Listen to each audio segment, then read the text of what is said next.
अर्जिता स्वागत करती हूँ आपका इंडिया पब्लिक खबर की इस खास पेशकश में। हिंदू धर्म में नवरात्रि का विशेष महत्व है। नवरात्रि का पर्व माँ दुर्गा को समर्पित होता है। नवरात्रि के दिनों में माँ दुर्गा के 9 स्वरूपों की पूजा और उपासना की जाती है।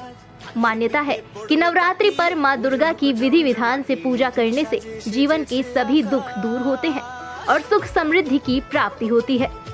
नवरात्रि के दिनों में माता रानी के भक्त उनकी विशेष कृपा पाने के लिए व्रत भी रखते हैं। अश्विन मास में शुक्ल पक्ष की प्रतिपदा से आरंभ होने वाली नवरात्रि को शारदीय नवरात्रि कहा जाता है। इस बार 7 अक्टूबर दिन गुरुवार से शारदीय नवरात्रि शुरू हो रही है। इस दौरान 9 दिनों तक माँ दुर्गा के 9 स्वरूपों की पूजा की जाएगी और 14 अक्टूबर को नवमी पर कन्या पूजन के साथ शारदीय नवरात्रि का समापन हो जाएगा। नवरात्रि के दिन बेहद शुभ माने जाते हैं, इसलिए इन 9 दिनों में यदि घर में कुछ चीजें लाई जाएं, तो माँ लक्ष्मी अत्यंत प्रसन्न होती हैं। इन चीजों को अपने घर में लाने से सुख समृद्धि बनी रहती है और लाभ प्राप्त होता है। तो चलिए जानते हैं कि नवरात्रि के 9 दिनों में कौन सी चीजें घर में लाकर आप कर सकते हैं माँ लक्ष्मी को प्रसन्न। नवरात्रि के दौरान अपने घर में माँ लक्ष्मी की ऐसी तस्वीर लाकर स्थापित करनी चाहिए जिस पर वे कमल के आसन पर विराजमान हो और उनके हाथों से धन वर्षा हो रही हो।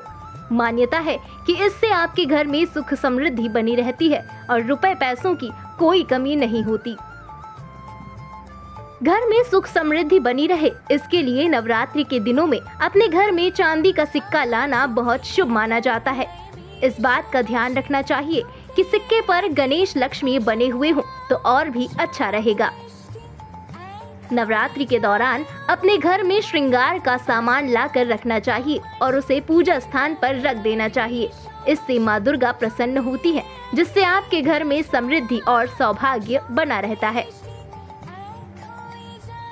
वैसे तो सनातन धर्म मानने वाले ज्यादातर घरों में तुलसी का पौधा होता है। यदि आपके घर में तुलसी का पौधा नहीं है तो नवरात्रि के दिनों में तुलसी लाकर अपने घर में अवश्य लगाएं और उसकी नियमित रूप से देखभाल करने के साथ ही प्रतिदिन तुलसी में दीपक जलाएं।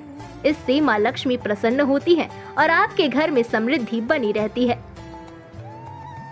नवरात्रि में केले के पौधे को घर पर लाएं और उसे गमले में रोपकर घर के आंगन में रखें। पूजा करने के बाद रोजाना इसमें जल चढ़ाएं और गुरुवार के दिन दूध भी चढ़ाएं। ऐसा करने से घर में धन धान्य की कमी नहीं रहती। उम्मीद है इन उपायों से आप लक्ष्मी जी को प्रसन्न अवश्य कर पाएंगे और लक्ष्मी जी के वरदान से आपके घर में खुशहाली बनी रहेगी। इसी कामना के साथ इस खास पेशकश में बस इतना ही। देश और दुनिया की बाकी खबरों के लिए बने रहे इंडिया पब्लिक खबर के साथ। हमारे YouTube चैनल को सब्सक्राइब करें, वीडियो को लाइक करें और ज्यादा से ज्यादा शेयर करें।